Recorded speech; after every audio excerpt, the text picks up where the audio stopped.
Hola. Sí, sí, ven. Bueno, pues nada, bienvenidas, bienvenidos, bienvenides. Muchísimas gracias por haber venido y se ha llenado el teatro, sabíamos que ya no había entradas. Y también por quedaros al coloquio que pensamos era interesante y además yo creo que viendo después este documental uno se queda como con muchas cosas también que decir y compartir, ¿no? Yo creo que una lección muy bonita del documental es esta posibilidad de, no solo lo habéis dicho, sino de recuperar esta parte comunitaria, ¿no? De compartir, bueno, pues en este caso lo que es la muerte y recuperar, ¿no? Lo que necesitamos para seguir sintiéndonos vivos y hacerlo en comunidad, ¿no? Bueno, yo tenía varias ideas. Bueno, os presento a las compañeras que están aquí. Está Silvia Melero, de Luto en Colores. Ahora os voy a preguntar a cada una de ellas de estas iniciativas en las que ellas militan. Está también Julia Sánchez, ¿sí? Julia, sí, perdona. Julia, de Son Provisionals, que bueno, la habéis también escuchado en el documental. Y está Miles Ondovas, de Entierro Digno, también. Y bueno, pues nada, gracias a Ana Melero, que también está aquí. Y que también, bueno, pues ha sido parte también de la producción, ¿no, Ana? Bueno, entonces mi idea era, bueno, preguntar muy brevemente a... Ah, bueno, sí, perdón, bueno. Yo soy Susana, no suelo hacerlo casi nunca. Que soy Susana Albarrán, del Salto, periodista y colaboradora del Salto, de aquí de Madrid. Muchas gracias. Así muy brevemente, Ana, ¿cómo hemos llegado a este documental? ¿Cuál ha sido el camino de llegar a hablar, bueno, no solo de la muerte, ¿no?, sino de llegar a concretar esta temática en un documental? Bueno, pues muchas gracias, ahora que ya todas tenéis el C1, vuestras licencias. O sea, nosotras os comentaba antes que somos un colectivo de periodistas, de documentalistas, que nos llamamos Papaya Productions con I latina. Seguidnos en Instagram, no damos mucho spam, pero nos gusta tener más seguidoras, porque ahora está bien. Entonces nosotras habíamos hecho ya un trabajo previo que se llama Cuidar entre Tierras, que es un documental en el que sobre todo lo que nos interesaba era encontrar mujeres potentes que explicasen, o sea, que nos ayudasen a explicar temas complejos. Y un poco esto lo repetimos aquí porque realmente era como muy importante para nosotras encontrar estas voces y afrontar un tema que ya se ha dicho muchas veces, es un tópico, ¿no?, pero que es un tabú, ¿no?, que realmente la muerte la tenemos siempre presente, es algo que está amarando nuestra vida en todas las ocasiones, pero al mismo tiempo en nuestra sociedad y en este momento histórico fingimos que no existe. Y a nosotras, por supuesto, la muerte nos ha atravesado de maneras distintas. A las 5 que somos parte del proyecto teníamos cada una su mochila, ¿no?, como sus vivencias, sus pérdidas, sus duelos, sus miedos. Y queríamos hacer algo respecto a eso. También salíamos del confinamiento de la COVID-19, ¿no?, que ahora ya parece como muy lejano, pero que en ese momento fue un shock, como una manera de sacudir, ¿no?, de no poder fingir que la muerte existe, porque la tienes de cara y está empapando los telediarios y es todo el día hablando de esto, ¿no?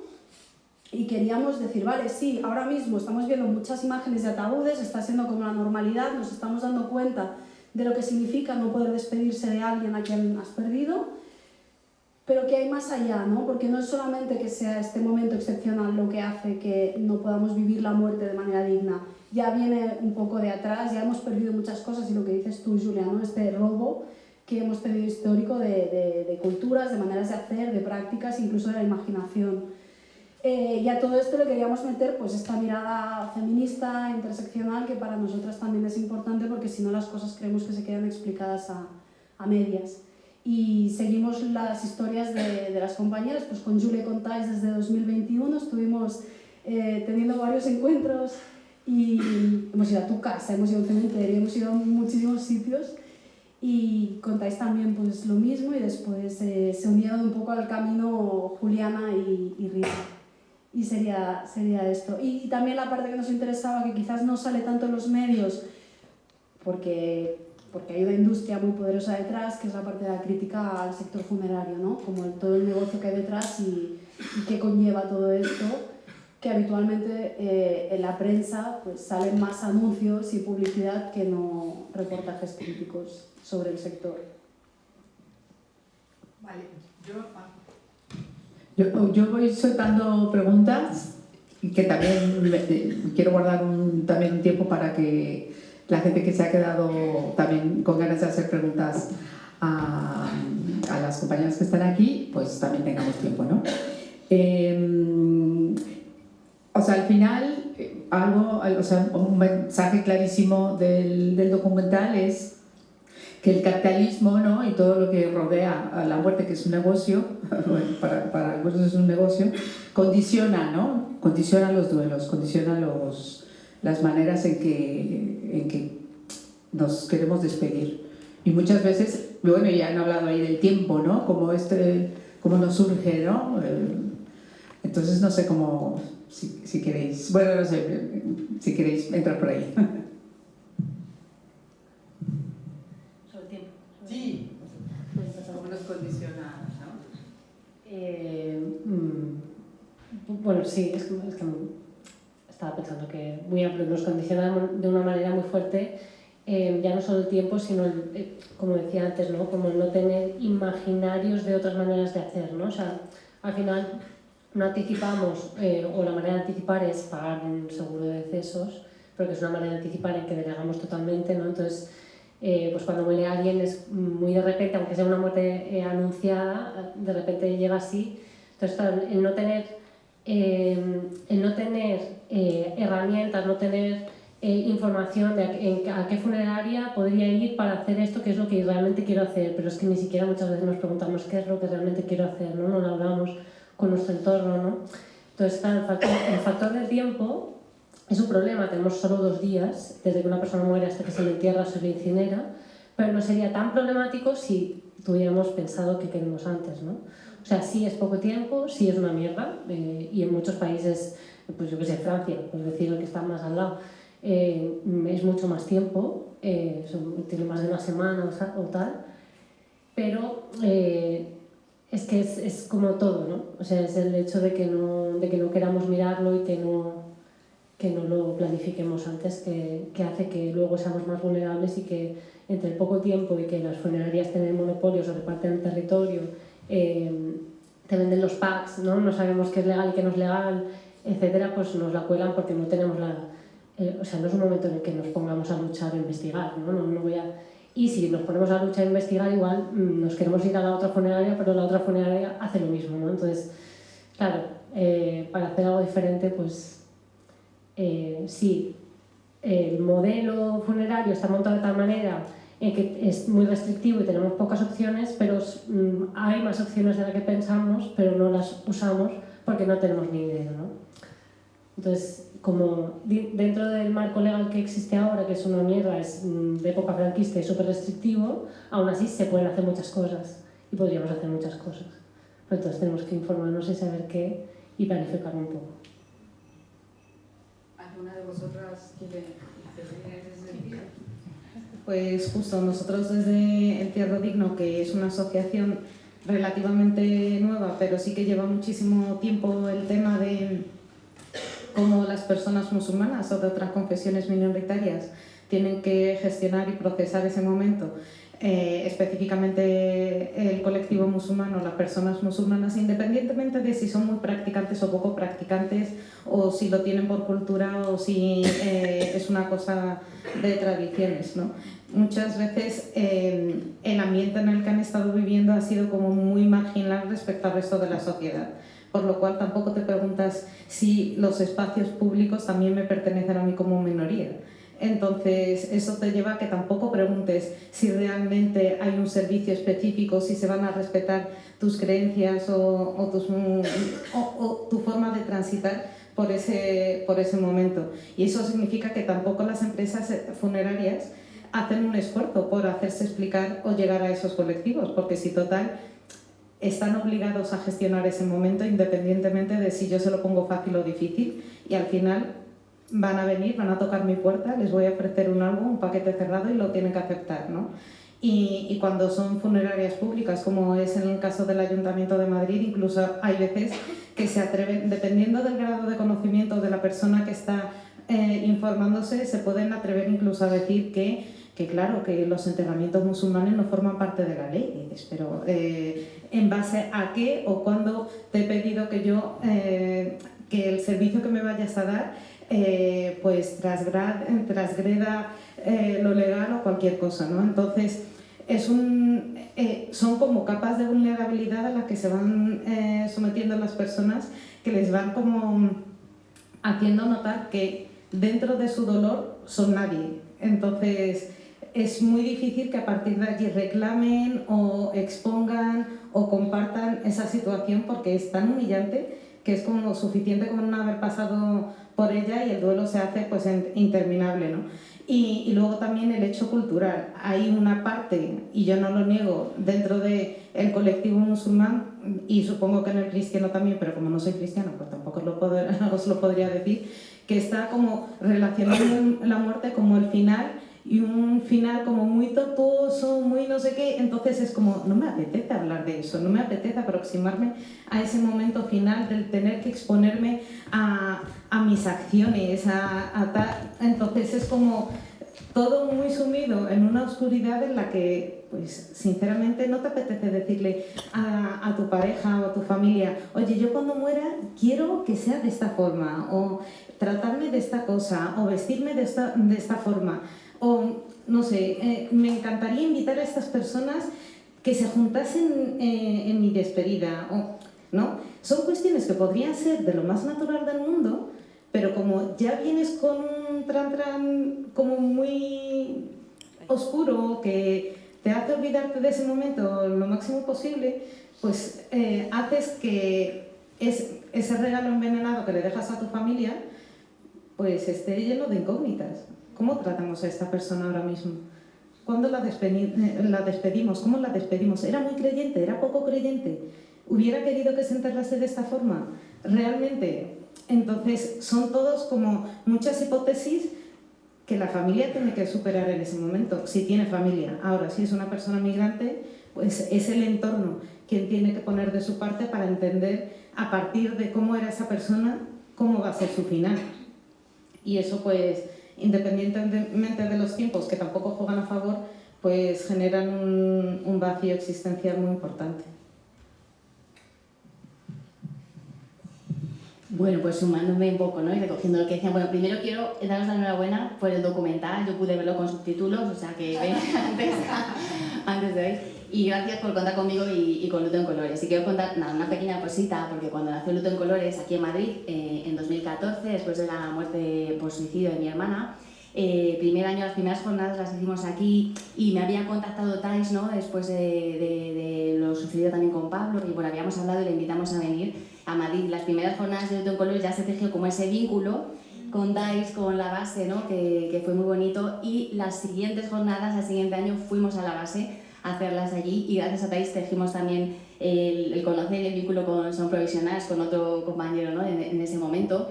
Y me encanta que, bueno, pues con el paso de los años, aunque nos hayamos seguido la pista, pero no nos habíamos encontrado, pues que hoy en Madrid, y con motivo del documental, nos hayamos vuelto ahí a reencontrar, ¿no? Entonces, un poco cogiendo el hilo de lo que estabais comentando, siempre hablar en primera persona, creo que no hay error, y cuando hablamos desde ahí me venían un poco estos recuerdos, ¿no? de esos momentos, en nuestro caso en el tanatorio, porque es verdad que para mis padres, para la familia, para toda la gente que venía de fuera, sí era el lugar más cómodo. Entonces, bueno, y la manera de hacerlo, y claro, encontrarnos pues con cosas que no resonaban, ¿no? De alguna manera con lo que queríamos hacer. Yo sí sabía perfectamente que mi hermana no quería nada religioso en su despedida, porque en mi casa sí habíamos hablado a veces de estos temas, de la muerte, de la despedida, entonces yo sí tenía claramente esa información. Y es verdad que es un momento muy vulnerable en el que hay que tomar muchas decisiones, pero por algún motivo sentía como una fuerza, un impulso muy fuerte mucha claridad, ¿no? A pesar del dolor, de todo lo que había sucedido, pues nació Luto en Colores, ¿no? Y todo el proyecto que tiene que ver con esa diversidad vivencial y experiencial que nos podemos encontrar en la muerte y el duelo, y esa apertura, ¿no? Al aprendizaje y a todo lo que viene. Y recuerdo en ese momento tomar decisiones, que es verdad que no es fácil porque es como ir todo el rato como a contracorriente, ¿no? Pero decir, pues el ataúd, pues mira, sinceramente es más barato, si lo vamos a quemar, ¿no? Es un montón de cosas que tú estás con tu dolor, con todo lo que ha sucedido, pero también de repente con una frescura de quiero nombrarlo, ¿no? Y quiero que dentro de estos márgenes y lo que se nos permite podamos hacer este proceso nuestro también, este proceso de despedida, y más en la muerte por suicidio, que parecía como que no nos pudiéramos permitir hacer algo bello también, ¿no? Dentro de todo lo que rodea a una muerte de ese tipo.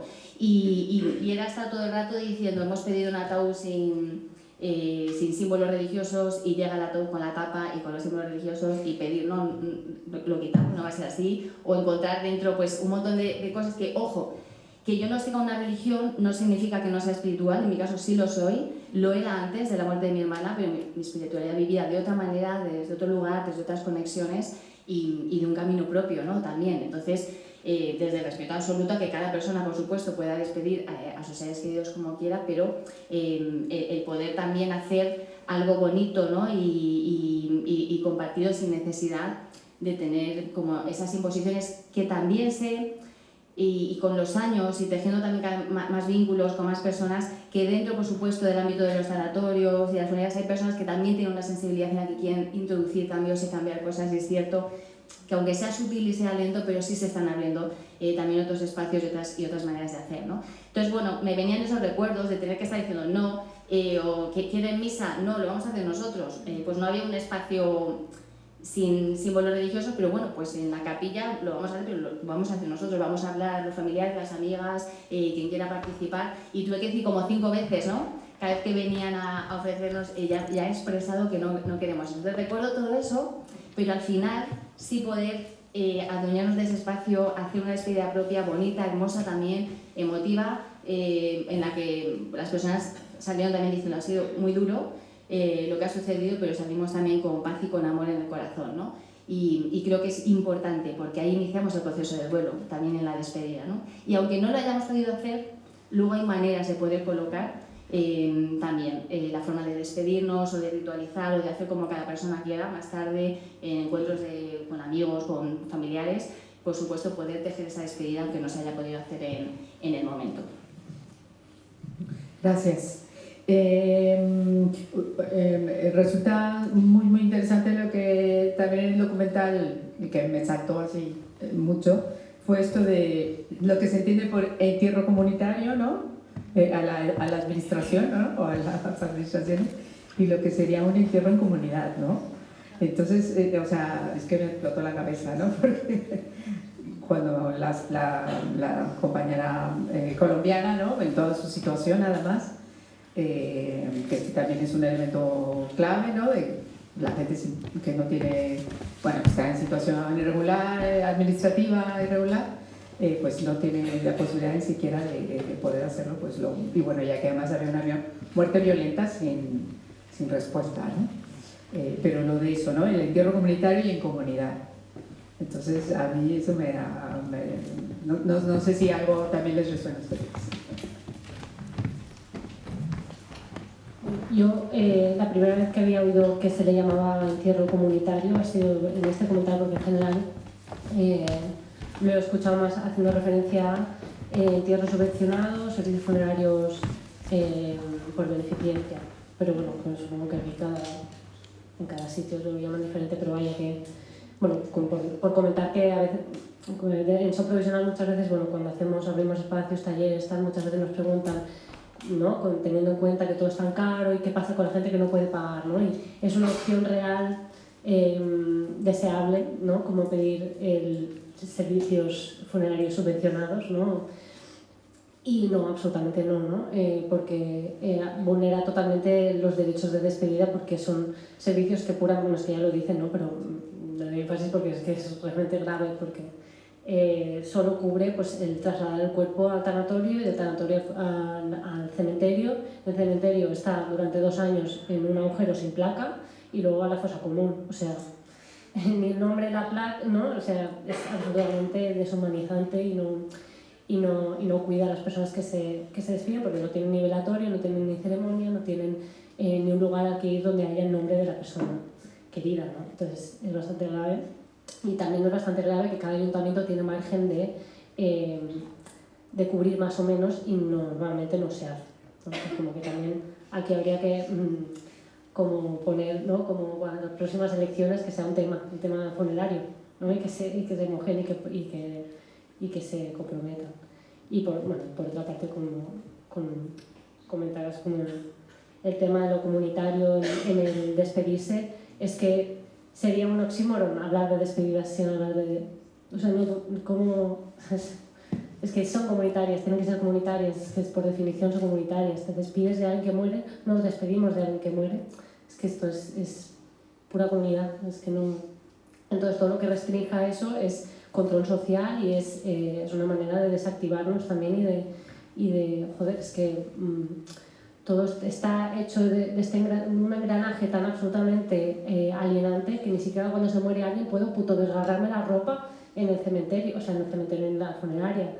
Estamos fatal, o sea, ¿por qué no puedo, no? Como todo el decoro, todo el pudor, lo que se puede, lo que no se puede hacer, lo que encaja, lo que, ¿no? O sea, no solo es el tiempo, también es la cajita de emociones que es posible o no posible, los códigos, ¿no? Entonces, romper eso no es solo conseguir o conquistar, o recuperar derechos en la despedida, derechos en la vida. O sea, seremos más libres cuando podamos hacer lo que nos dé la absolutamente gana cuando una persona querida ha muerto. ¿Cómo es posible que no podemos hacer lo que queramos para despedirnos bien de alguien que acaba de morir? Una de las cosas más duras y profundas de nuestras vidas y no los podemos estar haciendo como queremos. Pues que, claro, o sea, si esto lo estamos permitiendo, lo demás, claro que lo permitimos. O sea, no como nos lo cuelan, vaya.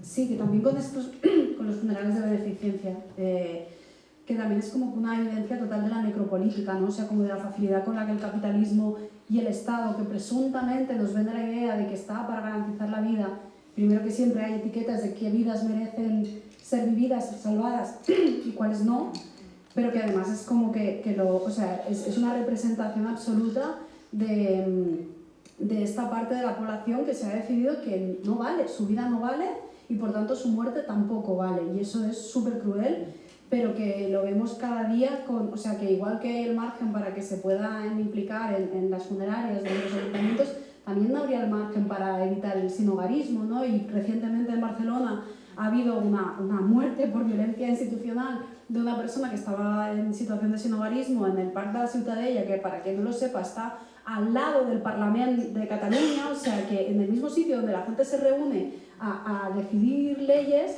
o a pelearse, hay una persona que está intentando malvivir con una tienda de campaña, que es una persona migrante, que llegan los Mossos, le quitan la tienda de campaña y lo obligan a morir. O sea, y esta muerte es similar o tiene similitudes con la muerte, o sea, como que al final acaba viendo todo un discurso de que la vida es esencial y se tiene que preservar, y la vida humana, y los derechos humanos y que luego todo esto es papel mojado, y por supuesto que acaba viendo esta representación también en los cementerios, ¿no? Y que es muy difícil porque la vergüenza de decir, ostras, es que yo no puedo pagar un rito funerario, es muy difícil. ¿Dónde vas con esto? A decir, es que no me lo puedo permitir, o sea, es que no puedo sostenerlo. No sabes dónde acudir con eso también, ¿no? Y es súper cruel y seguramente pasa, espero que no todos los días, pero con muchísima frecuencia.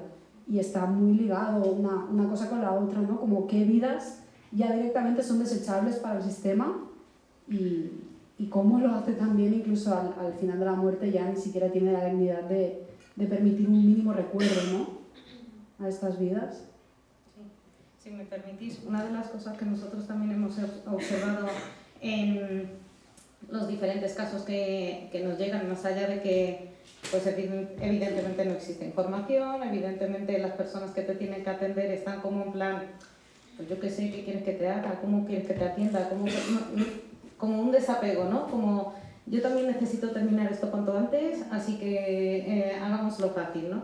Pero obviamente no todo el mundo, pero diríamos que una amplia mayoría, salvando unas excepciones. Entonces la cuestión está en que muchas veces las personas que tienen que vivir eso tampoco han tenido un ejemplo previo. Claro. O sea, es como, no todo el mundo ha tenido la posibilidad de acompañar a otra persona en su duelo, en la despedida de alguien y reflexionar sobre eso y decir, ay, pues hubiera cambiado esto, pues hubiera pedido esto, pues la próxima vez preferiría, ¿no? O lo haría de esta forma, o acompañaría de esta otra, y demás, ¿no? Y eso cuando ocurre con personas migradas, también es o sea, si tú vives en un sitio donde normalmente pues la muerte forma parte de la vida, o sea, quiero decir que ocurre de forma natural y tú escuchas que tu vecino de aquí o tu carnicero, no sé quién, o tu compañero de clase o de trabajo, cualquier cosa, pues ha tenido un fallecimiento en el entorno,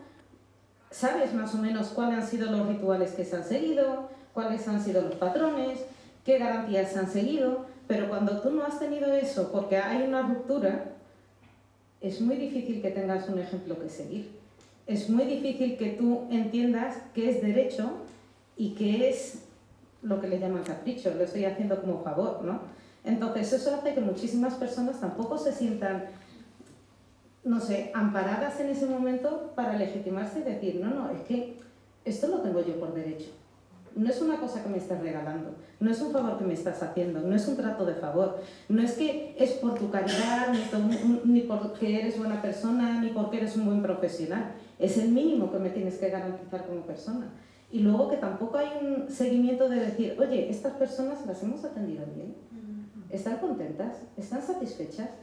Es un fastidio perder a una persona y es un duelo y lo hemos hablado y el vídeo está o sea, el documental está fantásticamente bien en el sentido de que no podemos huir de ello, forma parte también de nuestras experiencias vitales, pero no podemos olvidarnos de que el acompañamiento tiene que formar parte de ello, ¿no? Y que las personas tienen que sentirse arropadas con la parte comunitaria, pero la parte comunitaria de verdad, de decir, pues el día que estoy triste y no me apetece hablar con nadie, mi entorno va a entender que forma parte de ese momento, ¿no? O si necesito tirar de alguien, no es que tengan que sentir una compasión malentendida, sino que se pueden adaptar al momento que yo tengo que vivir. Bueno, pues las personas que no tienen legitimidad o que no se encuentran legitimadas para sufrir el dolor, se encuentran con ese doble acento de decir, he perdido a alguien y ni siquiera puedo decir que lo he perdido. Y eso es muy duro. Y estaba pensando en esto que decís, cuando se pierde, ¿no?, esta transmisión, ¿no?, también generacional de vivencias, que es interesante cuando la recuperamos también, claro, como hemos dejado de hablar de esto, pero en nuestras familias y en nuestro árbol y cuando vamos recopilando es muy interesante también ver, ¿no?, que otras maneras hubo que a lo mejor no conocíamos, porque como no hablamos de los temas, pero también nos sorprende. Que ha habido otros patrones, otras maneras de vivir la muerte, el duelo, cómo ha ido esto, y también patrones en los que a lo mejor no nos reconocemos, ¿no? Entonces, claro, como que al final nuestra vivencia de la muerte y el duelo desafía muchas cosas.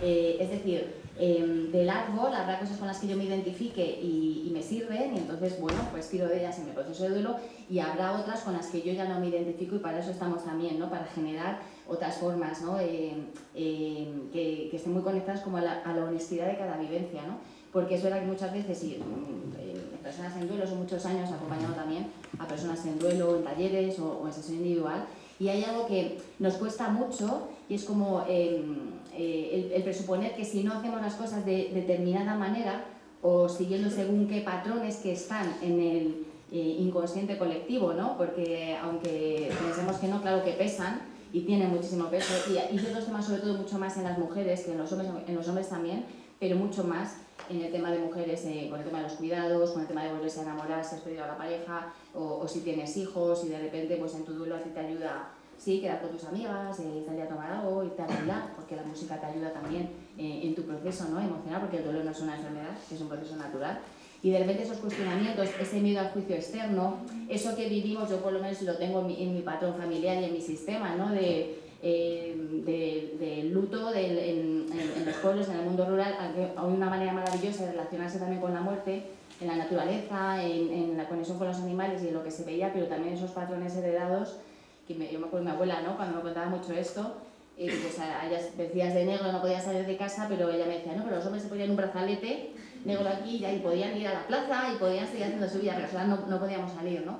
Entonces, claro, hay tanto acumulado que permitirnos esa libertad, ¿no? de la que hablabas, de decir, bueno, ahora yo cómo quiero vivir esto, porque mi duelo es mío, no es de nadie más, lo tengo que hacer yo, lo tengo que transitar. Y escuchar esa voz interna con honestidad también, desafiando incluso a veces las estructuras de mi grupo, de lo comunitario, de con lo que yo me identificaba, porque no siempre tus vivencias van a resonar tampoco con el entorno. Entonces, para mí, como estas dos partes, ¿no? El escuchar esa voz interna y luego en el hilarlo, por supuesto, y en el tejer, en el apoyo, en lo colectivo y en todo lo que se genera alrededor, en esa red de apoyo, ¿no?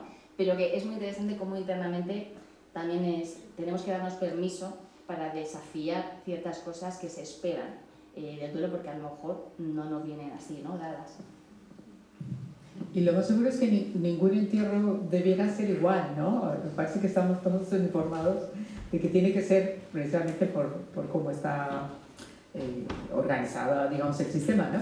Pero que seguro que cada uno tiene una particular.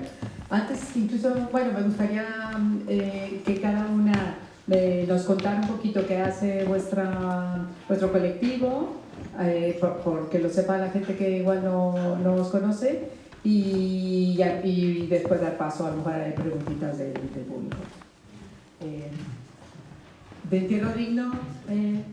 Pues nosotras iniciamos, aprovechamos una ola, sinceramente, porque el tema de la falta de entierros para personas musulmanas en España no es una cosa nueva, aunque constitucionalmente se supone que pues la libertad de confesión y de ideología forma parte de nuestro día a día, pero la práctica es diferente.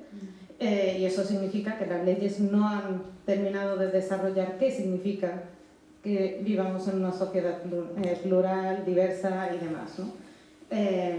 Y eso se nota en los servicios. Un servicio tan esencial y tan democrático como morir, ¿no? Y que te tengan que prestar servicio.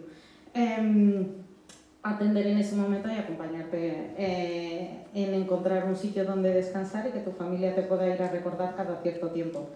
En España solo 2 de cada 1000 cementerios ofrecen espacios de sepulturas para personas musulmanas, y esto no es más que el espacio de sepultura esté orientado de forma perpendicular hacia la Meca y que las personas que se entierren miren hacia la Meca. Que si se puede prescindir del féretro y naturalizamos el cuerpo con el entorno, pues fantásticamente bien. Si no, hay espacios donde, pues se utilizan otro tipo de mecanismos para facilitar esa naturalización. Pues eso, que no es nada complejo, viene a ser un reto monumental para la mayoría de los municipios. Y entonces, pues nadie hace de su parte para que esto pueda ser una solución y que las personas musulmanas puedan descansar en paz.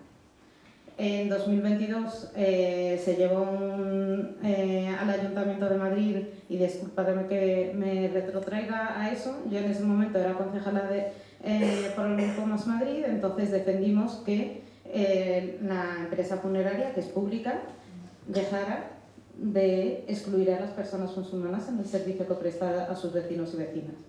Eso trajo mucha atención. El colectivo, que llevaba muchísimo tiempo demandando este servicio, vio que se volvía a abrir un capítulo muy doloroso porque en las etapas anteriores no se había podido avanzar nada, pero aprovechamos ese dolor para volver a colectivizar de alguna forma la causa. Y fuimos llevando de la mano a las diferentes personas, tanto representantes de mezquitas como familias afectadas, como personas que iban perdiendo a gente en esos meses, para concienciarles de que esto necesitaba como muchísimo empuje, muchísima organización, que el colectivo tuviera una voz y que pudiera demandar sus cosas en diferentes instancias. Y gracias a eso hemos creado una asociación y desde esa plataforma pues atendemos a todas las personas, ¿no? pero sí que hubo mucho debate acerca de si se creaba una asociación religiosa o no religiosa. Nosotros no somos una asociación religiosa, nosotros somos una asociación que defiende un derecho civil, que es el derecho a poder enterrarse según lo que cada cual crea. Entonces, hoy en día estamos centrados en las personas musulmanas porque son las que mayormente están afectadas por esa falta de unidades de enterramiento en los cementerios, pero que nuestra voluntad es que realmente podamos tener un derecho y una voz a la hora de definir cómo queremos que ese último adiós se traduzca y que las personas no se encuentren aisladas, desamparadas y a merced de diferentes cuestiones que hemos ido hablando. Así que encantada de estar por aquí, encantada de seguir en contacto con vosotros en el futuro y que podamos comunicaros también las victorias que vayamos consiguiendo y las justicias que vayamos cosechando en el futuro. Entierro digno junto es esa palabra, ¿no? Julia, sí, ¿nos quieres contar de Son Provisionals? Pues Son Provisionals es una cooperativa que somos tres, Alba, Nuria y yo, y lo que hacemos es, o sea, como la máxima es buscar la soberanía en el morir, la máxima autogestión posible. Entonces, lo que hacemos es investigar y divulgar información sobre el sector funerario, las normativas, los derechos, obligaciones que tenemos. Entonces, y hacemos talleres, hacemos charlas, bueno, como todo para compartir esta información, y también acompañamos a la gente para que planifique sus servicios funerarios, para que planifique pues, también la eutanasia, o que todos los trámites o todo el proceso que tenemos que hacer previo, pues nosotras ofrecemos acompañamiento con esta información y para que la gente pueda hacer lo suyo. Y ofrecemos también, bueno, también ofrecemos ceremonias de despedida, acompañamiento al duelo, etc. Bueno, con la idea de generar, bueno, pues también otras maneras, pero también como que la gente tenga las herramientas para generar sus maneras, ¿no?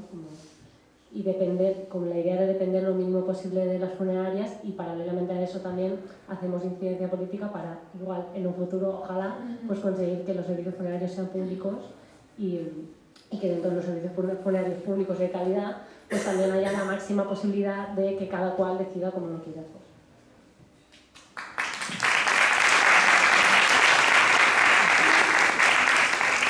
Pues sí, para hablar de autocontrol tengo que hablar como un ser vivo ahí que ha ido también evolucionando, pero evidentemente el nacimiento está absolutamente ligado, vinculado a mi experiencia de duelo, de muerte, directamente. Y luego el formato asociación, porque claro, con las personas cercanas, pues familia, amigos y amigas, se fue tejiendo eso desde lo que se llamó, como lo cuento en aquel momento, porque había otros proyectos en ese momento, en 2014, ¿no?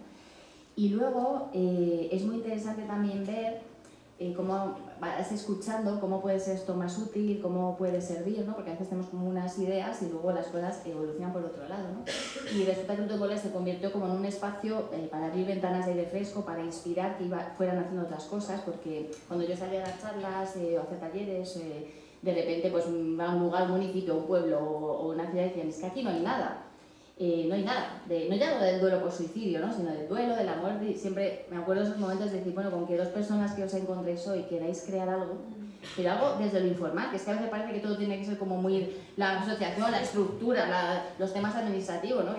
Que rompen mucho y es como, no, es que desde los espacios informales pues se han ido creando y creo que esta ha sido una de las partes más bonitas también, impulsar el nacimiento de otros proyectos, de otros colectivos, de otras, no se tiene que llamarlo con colores, por supuesto, de otra manera, ¿no? A lo largo de estos años. Y es verdad que se fueron afianzando, claro, yo vengo del mundo del periodismo y de la comunicación, pero me transformó todo esto a mí también. Me formé en el campo de terapias holísticas para generar otros espacios de acompañamiento. Entonces se afianzaron mucho los talleres de duelo en el acompañamiento, pero también talleres para abordar el miedo a la muerte, otra serie de cuestiones. Y los últimos años, porque claro, el luto pues nació como un poco de la radicalidad de aceptar la muerte, sea como sea que se ha producido. Es decir, también la muerte por suicidio. Mi hermana tenía 36 años, transitó eso y se apeó de la vida, ¿no? Después de un proceso en el que hizo pues, todo lo que estaba en su mano también para intentar, ¿no?, poder gestionar esto que llamamos problemas de salud mental o enfermedad mental, que lo pongo entre comillas porque habría que hablar mucho de eso también, ¿no? Pero nació desde la aceptación de la muerte, ¿no? Y claro, en los últimos años empezó a desplegar esa otra pata de Conéctate a la vida, que tenía que ver también pues, con el ámbito educativo, con la demanda que había pues, con adolescentes, con profesorado, para ir tejiendo, ¿no?, con familias también esos otros espacios en el que podamos hablar todo esto, ¿no?, pues con compis de proyecto, con personas que van apareciendo, ¿no?, esporádicamente, que a lo mejor tienen sus proyectos, otras cosas, pero vamos hilando como siempre espacios para ir compartiendo desde ahí, ¿no? Entonces, bueno, esto así un poco resumidamente con nuestras jornadas que las seguimos haciendo cada año, porque creo que es un espacio muy bonito, pues cuando conocemos o nos encontramos personas nuevas, invitar también a otros colectivos, asociaciones, para que se conozca un poco todo lo que hay, ¿no?, en el ámbito del duelo y de la muerte.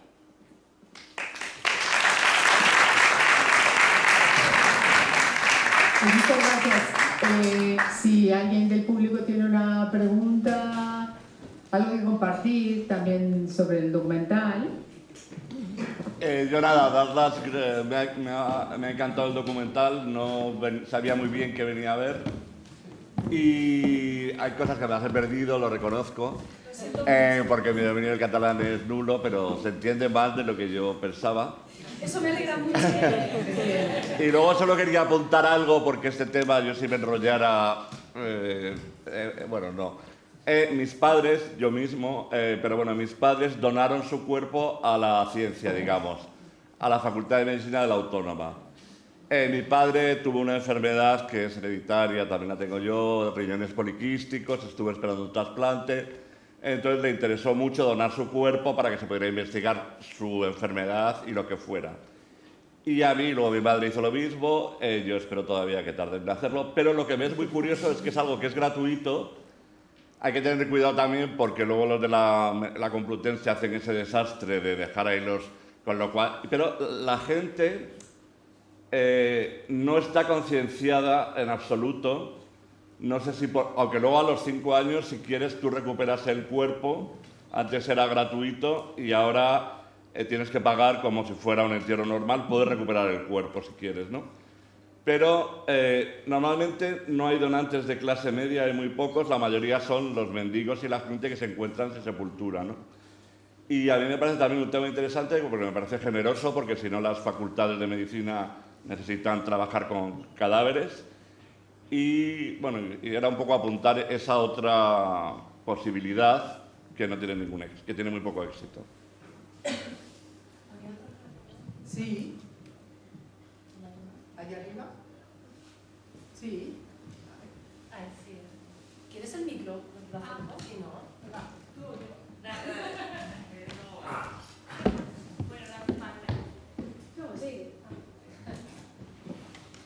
Gracias. Bueno, yo quería daros la enhorabuena. Enamorados. Es que estoy con el 14 de febrero. Además lo han nombrado también en el... Quería saludar a Silvia porque no sé si te acordarás de mí, yo estuve en un taller tuyo porque mi padre se suicidó en el 2017. Fui con mi madre y con mis hermanas a un taller que hacías en Atocha. Me acuerdo perfectamente. ¿Te acuerdas, Leonor? Que íbamos todas juntas. No tengo las manos, no Pues te soy. pero verdad que te estoy escuchando. Soy yo. Perfectamente. Sí. Entonces me alegró mucho ver que la despedida que le habías hecho a tu hermana en una muerte por suicidio era muy parecida a la que le habíamos hecho a mi padre. Nosotros no teníamos ni idea de cómo se despedía a alguien que se había suicidado, porque, coño, eso te viene y no sabes cómo gestionarlo. Te sientes fatal, pero bueno, esos son temas para otra charla, ¿no? El tema del suicidio. Pero me ha llamado mucho la atención una cosa que ha dicho la chica, me ha dado mucha pena en el reportaje, cuando ha dicho, no me dejaron cantar en la despedida de mi marido. A mí eso me parece tan triste y por eso pido por favor que no pidáis permiso.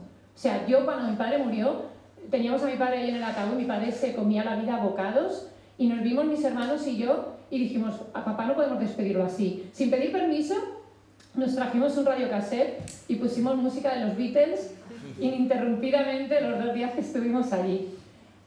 Pusimos una copa del Real Madrid, le trajimos una copa de vino, fotos de todos los nietos, en fin, fue una fiesta.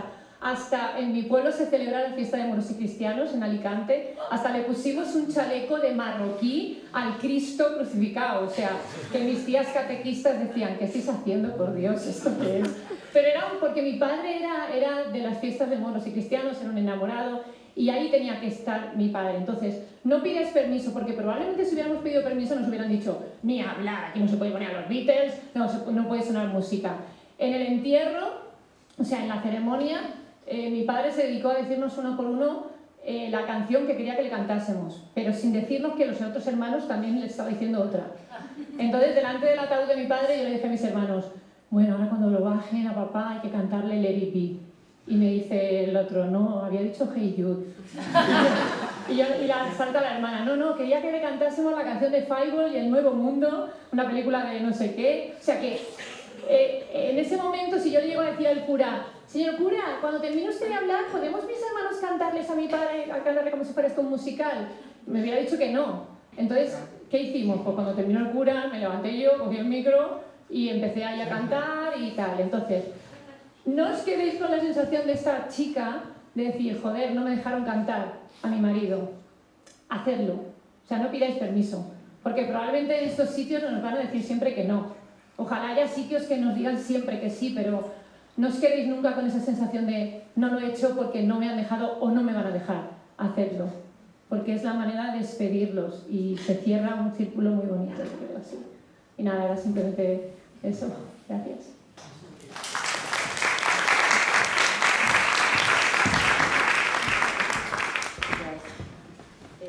Bueno, daros la enhorabuena, que me flipaba bastante el documental. Y claro, me quedaba un poco como con la pregunta, o sea, ahora, no sé, como la persona muerta pertenece a el terror de la burocracia, ¿no? O sea, como, claro, como lo que decía ella, ¿te dejan o no te dejan cantar? Es como, una persona desconocida que ni conoce a la persona que ha fallecido es quien tiene la potestad de permitir. O sea, es muy fuerte, ¿no? ¿Qué quería preguntarle con esto? Claro, es como, es terriblemente burocrático todo, ¿no? O sea, porque una persona se muere y ¿a quién pertenece la responsabilidad de qué hacer con ello? O la potestad, ¿no? O sea, supongo que de repente si se muere en un hospital, pues ¿no? A quien hay que pedirle permiso es al hospital. Ya cuando una funeraria te dice no sé qué, he hablado con el hospital, es esa persona la que te... O sea, el caso es que al final estás pidiendo permiso, ¿no? No sé muy bien cómo funciona eso. Luego lo de donar el cuerpo a la ciencia, creo que la ciencia no quiere más cuerpos ya porque creo que es la única manera de morirse gratis y ya la gente no... O sea, no hay tanta ciencia, no hay tampoco presupuesto público puesto en ciencia para tanto cuerpo. Lo que no hay es donaciones, perdona, Que lo que no hay es donaciones. Aunque sea gratis, la gente no quiere donar su cuerpo. No, creo... O sea, yo no sé, creo que mi madre lo ha mirado y hay sobre superávit de posibles. Pero bueno, si la tenéis estaría guay saberlo, la verdad. Y quería preguntaros sobre lo que hablabais de los... ¿Se llama entierro comunitario o qué comunitario? Se tiene varios nombres, O subvencionado, o de beneficencia, o comunitario. A Juliana le dijeron comunitario. Es que lo de comunitario me ha parecido fuertísimo porque suena precioso. Suena bonito, claro. Entonces, no sé si estabais diciendo como que los mínimos esos de los que hablabais ni siquiera se cumplían muchas veces y no sé si habéis acabado averiguando como, pues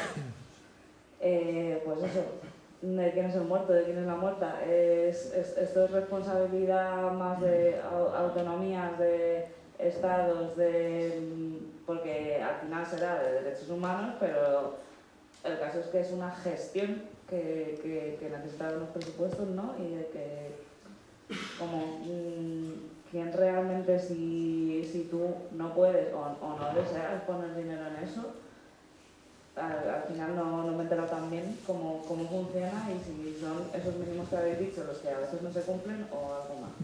Y tenía más, pero ya. ¿Contestáis esto y busco a la otra persona que tenía la mano levantada mientras? Sí. Yo por contestarte un poco y también hilando con las formas de pedir permiso, pedir perdón, yo os insistiría que a las personas que sepáis que van a estar un poco desorientadas en ese proceso, darles esas fuerzas de poder reclamar lo que ellos necesitan en ese momento, ellos y ellas, ¿no? Creo que es muy importante, una vez que ya estamos concienciados de que no tenemos que pedir permiso ni tampoco perdón. Pero también es verdad que en esos momentos en los que te ves con un cuerpo, estás a merced de la tradición de la persona que te atiende. O sea, ya no son ni siquiera las leyes, ya no son ni siquiera las regulaciones, ya no es... O sea, está la capa de qué es lo que a mí me parece que tengo que hacer con esta persona. Y de allí nacen las opciones que te ofrecen. Entonces, pues si la persona es de tradición cristiana, te va a ofrecer cosas cristianas. Si es una persona que es atea, pues te invitará a hacer alguna cosa más, pero depende más de la tradición de la que esa persona esté nutrida, lamentablemente. O sea, digo lamentablemente porque en realidad no está ni siquiera sujeta a un código que digas, tienes que tener en cuenta la diversidad de la población y lo que quiera, y que hay y entender que hay diferentes formas de despedirse. No, te vas a encontrar con una persona que quiere hacer un trámite cuanto antes y pasar al siguiente. Entonces, muchas veces coteja con lo que sabe. Y está totalmente cerrado o cerrada a lo que desconoce o lo que podría ser posible durante ese momento. Y ojalá fuera cuestión únicamente de burocracia, ojalá. Lo tendríamos muchísimo más resuelto, porque hay muchas libertades que tenemos que luego la persona que te atiende no reconoce. Bueno, pues no sé si queráis decir algo más, pero ya tenemos que ir cerrando. No sé si alguien nos haya quedado con alguna duda, pero os invito a que lo hagamos acá afuera, ¿vale? Porque la gente del teatro pues también tiene que irse. Entonces, muchísimas gracias a Silvia, a Julia, a...